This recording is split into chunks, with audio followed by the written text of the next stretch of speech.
On this edition of Rays All Access, Mike Zunino talks about the adjustments fueling his 2021 power surge and how his relationship with hitting coach Chad Mottola influenced his decision to re-sign with Tampa Bay. Minus the proximity to home, the environment here, the staff, was really, I felt Chad and this organization was going to put me in the best spot to continue growing.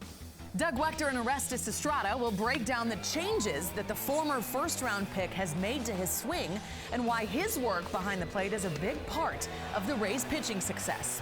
And we'll focus our prospect spotlight on Taylor Walls, whose call-up to the big leagues was just part of one of the most memorable months of his life.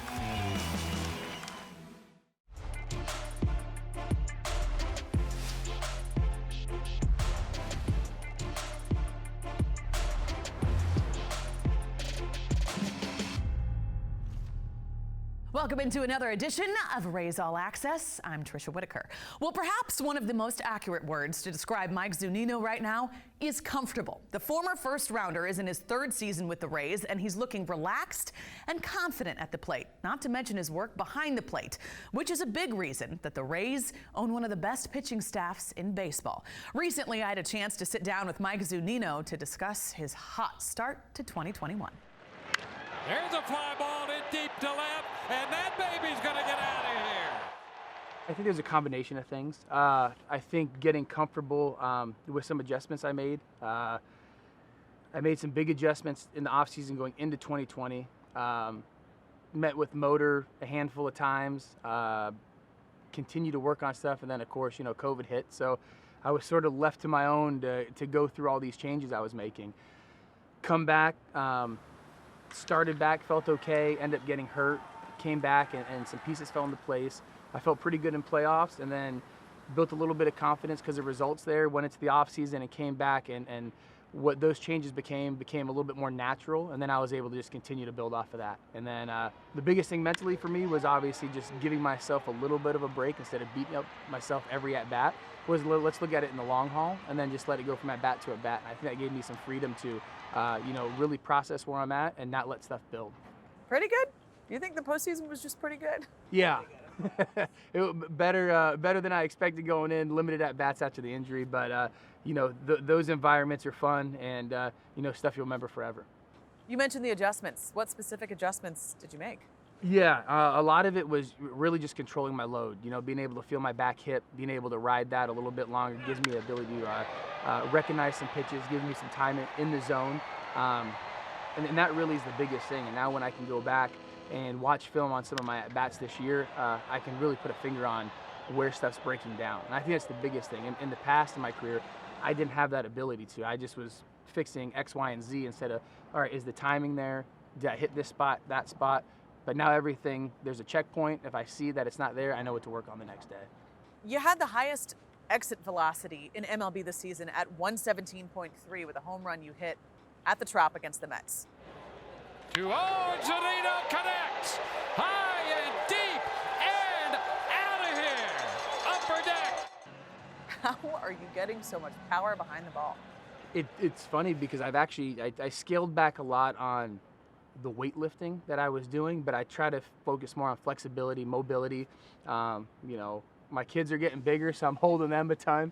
My son's a big boy, my daughter's not small either, so it comes into more lifting those two than anything. But no, it's just one of those things. I think a lot of it has to do with the efficiency of the swing and my body being a little bit more relaxed and flexible, that I can generate a little bit more speed. So you traded weightlifting for just lifting up your kids? That was the key? Yeah, which is a fair trade-off for me. Chad describes your swing as a nice and easy swing, and all you have to do is just put the bat on the ball, and with your strength, it's going to fly out of here. Yeah. What has Chad meant to you and the adjustments that you've made? Yeah, I mean, a big part of the reason why I wanted to come back here was what I felt the strides were from 19 to 20, what I felt in the playoffs, and then, hitting free agency there, minus the proximity to home, the environment here, the staff, was really, I felt Chad and this organization was going to put me in the best spot to continue growing. And I think that was the ability for me to be able to open myself up, give myself some freedom to continue to learn from Chad, and then just build on that. And, it's funny because when I'm in the box, that's as general as I had to think is just touch it and try to stay behind it. Perfect segue. You mentioned being comfortable here. What is the comfort level playing in your home state, just 2 hours away from where you grew up? Yeah, a ton. Obviously Alyssa and I were born and raised 2 hours south. We live 2 hours north. The ability for her to take the kids back home when we go on the road is a game changer. She has dealt with long enough years when we've been in Seattle and being all alone. So being close to home is amazing. But, just the comfort, year 3 being here, understanding the area, just sort of the comforts. It's nice to be on the East Coast, close to home, see family, see friends, and be able to take, the mind off of baseball when we are here. When we come back, the former Gator All-American talks about some of the Rays' young, talented arms and fellow catcher Francisco Mejia.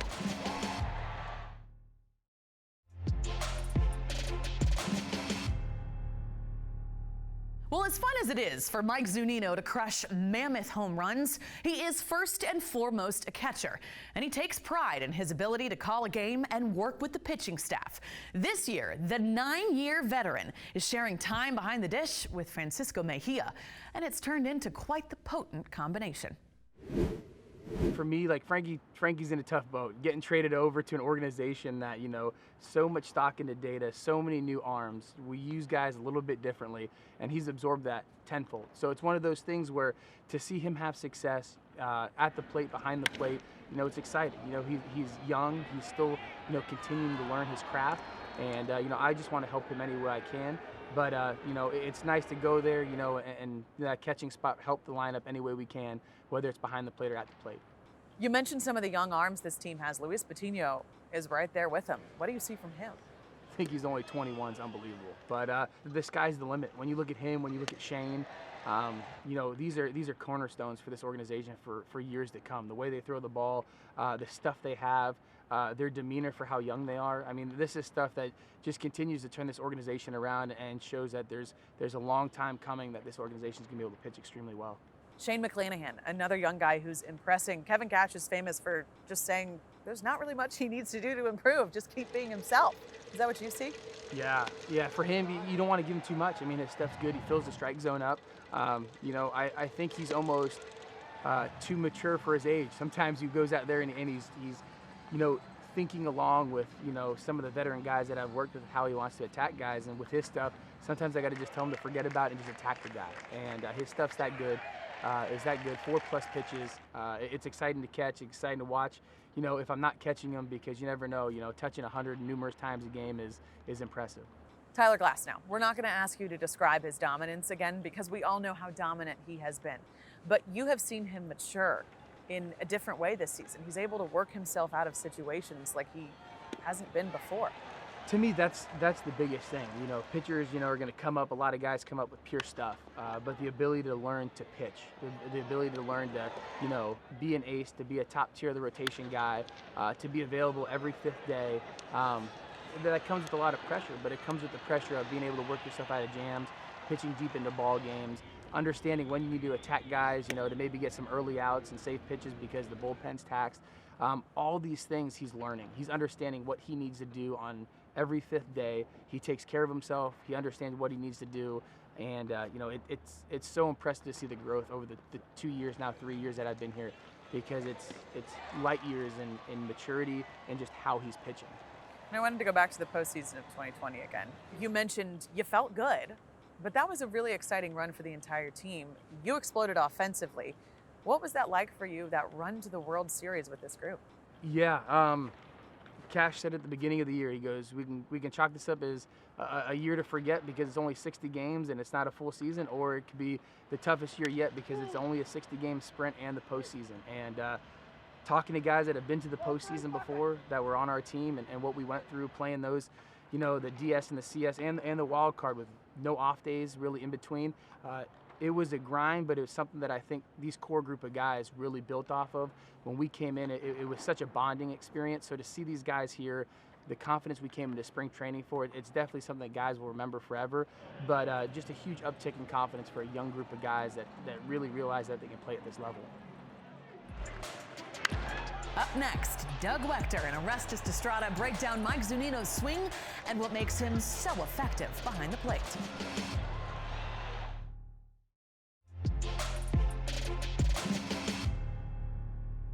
Time now to check in with two of our absolute favorites. That would be Doug Wechter and Orestes Destrada. They're going to tell us a little bit about the evolution of Mike Zunino's swing, as well as why he's such a good fit behind the dish with this pitching staff.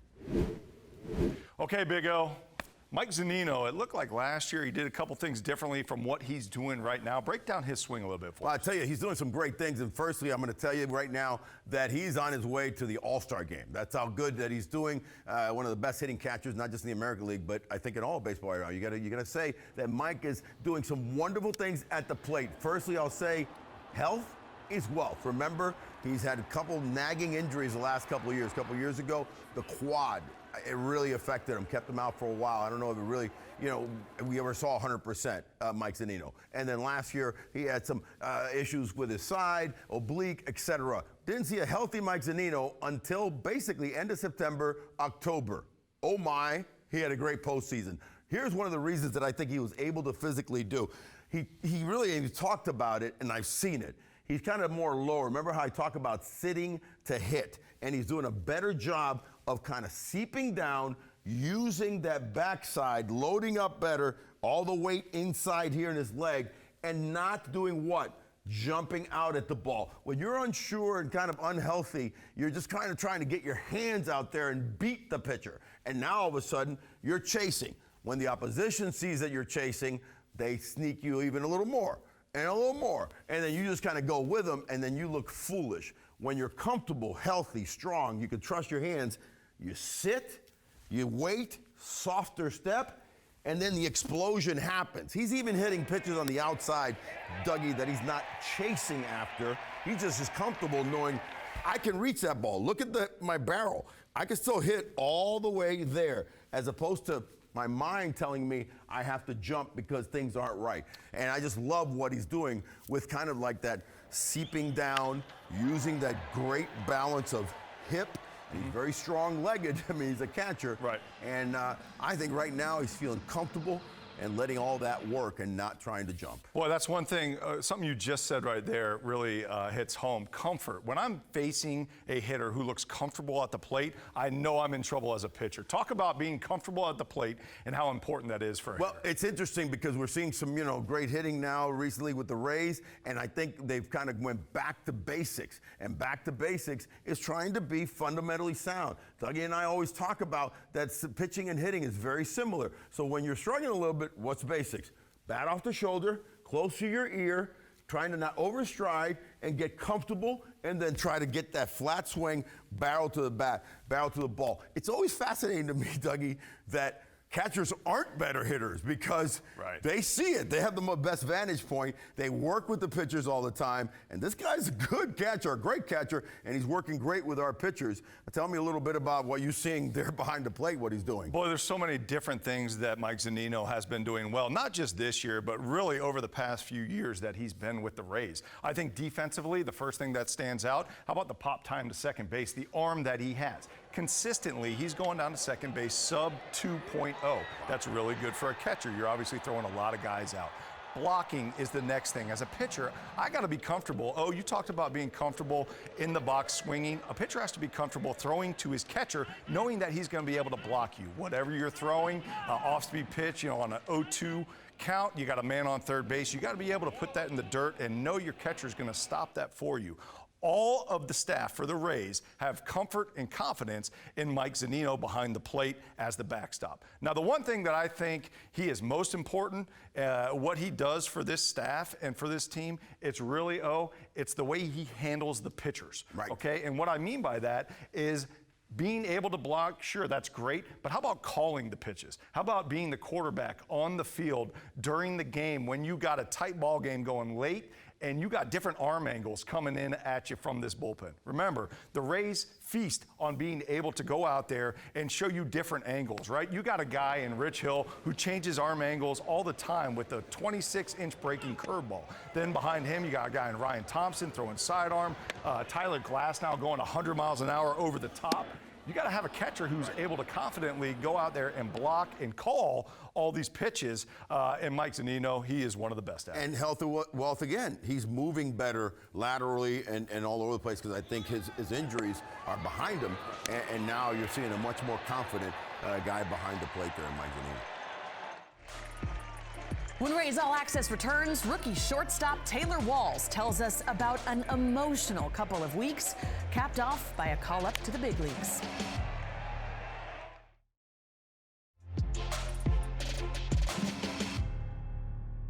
It's always a special moment when a player realizes that a lifelong dream has come true. And that's what Taylor Walls realized when he was called up to make his major league debut. But his debut was just one piece of a life-changing couple of weeks. I was actually eating lunch talking to Dietrich Enns, who was starting that night in Durham. And I saw everything going on, and I kind of had I was aware of what could possibly happen. And so I remember texting my mom and dad and telling them what had happened. And I was like, I just stay put. I don't know, if it's going to be me or not, but I'll let you know. And then I remember a couple of teammates rushed in and say, hey, we have a team meeting on outside on the field. And so we all come up there. I'm like the last one out. The entire team is already huddled around the pitcher's mound. And at that point, everything started hitting me that it was probably going to be me. And then when Brady started talking and, giving his whole speech and everything, I kind of broke down. And when he said my name, it was like unreal. I just remember like holding my hat, like almost like above my eyes or like in front of my eyes, and letting some tears flow, and just my teammates just screaming and jumping on me. And it was a really cool moment. What did it mean to you to have those guys surrounding you? Because these are guys that are also waiting on the call up too. Right. They want to hear their name called just as much. It was awesome. I mean, I think it could have been any one of those guys that was there, and everybody there knew that. And I feel like if it was any one of those guys, everybody would have reacted the same exact way. The team there is really cool. It's a really good group of guys, and a bunch of us have played with each other coming up, for several years now. So we've had the opportunity to learn each other off the field as well as we know each other on the field. And so having that tight of a bond with that group of guys, and then them reacting the way they did when Brady called my name, it was surreal. You get to Dunedin for your debut. What are the emotions when you walk in? Honestly, I didn't have that much time to really calm down or really calculate how I was feeling. Everything was so fast as far as logistics of how I was going to try to get my family there, of when my dad was going to be there with our car, how are we going to get our new baby there. And so everything was happening so fast to where I really didn't have time to take a breath and actually take in what was going on. And I remember I kind of settled down right when I put my turfs on and started to go out to the cage to take some swings before BP. And that's when it kind of settled in, man, I'm about to start in a big league game for the first time. Who was there watching you? I had probably about 20 to 25 close friends and family that came, and then immediate family that came as well. My dad, mom, brother, wife, baby. How loud were they? For that stadium, it was pretty loud. I don't know if it was the crowd noise they were playing over the speakers or if it was them, but I could definitely feel that almost just the support in the atmosphere. And I remember even after getting my first hit, I could almost hear every individual voice screaming up there. It was awesome. And then you don't disappoint them. You have a stellar debut. Your first major league hit is a double, and you're rounding the bases. You're getting to second, and you just fist pump. Yeah. What was that moment like? I mean, you looked so happy. I just remember the pitch coming and almost not really blacking out, but almost just kind of just going out of the moment almost. And when I swung, I felt the ball connect, and then I remember running to first. I couldn't even really watch the ball fly, and then I just hear everybody screaming, hollering. And when I dove on second, I'm usually not that much of an emotional person as far as showing emotion on the field and stuff, but I just remember hearing just the sound of all of them screaming and all the support I had. It was just something took over, and I just gave a fist bump. What about when you came back in the dugout? What was that like? Oh, it felt great. All my teammates were there to embrace me, coaches, everybody was just as happy as I was, it felt like. So having that comfort and everybody surrounding me with the same emotion that I had was awesome. When you made your major league debut, that was quite the stretch for you. In the span of 4 weeks, you got called up, made your debut, and you had your first child, a baby girl, Sutton Grace. And you got called up on the day that she was actually due, and you made your debut the day after that she was originally due. It was the day I got the call was the day of the original due date, and then the first game I played was the day after. How crazy is all that? It was awesome. It was, I mean, it was almost just like how it was one of those moments where I sat there and thought, and people around me did the same thing, like, God has to be real. There's no way all of these things can align up the way they did. The timing of not even just, you know, me getting the call on her due date, but the fact that my parents got to Durham 2 hours before I went to the field and got that call, and my dad was able to drive the car down here, or like just every little logistic, you know, things that ended up lining up perfectly. It's just like how did this all happen so perfect? It was crazy. What was it like holding Sutton Grace for the first time? Oh, I had so many people telling me, you know, this is what it's going to feel like, or this is going to be the best moment of your life. And so I really didn't know how it was going to feel until I held her. And I just remember me and my wife in the room, and we were delivering, and they wouldn't let anybody else like in the hospital with us. So we had really close family like on the phone where they could see it. And I just remember like holding her, and it was, I don't know how to describe it. It was the best thing that's ever happened to me. Last thing for you. You mentioned the guys down in AAA. Joe Ryan described what they're doing as absolutely murdering baseballs. What was it like down there? Yeah, the talent there is, I mean, I don't think I've ever seen anything like it on a team as far as just raw talent. And the guys, every guy there loves each other. It's not, you know, no guy cares if one person gets overshadowed by someone else, or, you know, who's playing here one day and who's playing here one day. It's all just about going out there and just being happy for one another. And I feel like in such a competitive sport, and especially like in the minor leagues where it's almost like everybody's competing with one another to try to get to the big leagues, it seems like that would be so hard to accomplish, but somehow the team there is like, that's never been an issue from day one. And it's incredible to think about it that way, but honestly, that's the only way to describe it. Walls is certainly deserving of his call-up, but it says something about an organization's depth when you consider he's not even the highest-rated prospect at his position. That'll do it for this edition of Rays All Access. For Doug Wechter, Orestes Estrada, I'm Tricia Whitaker. Join us next time for another edition of Rays All Access.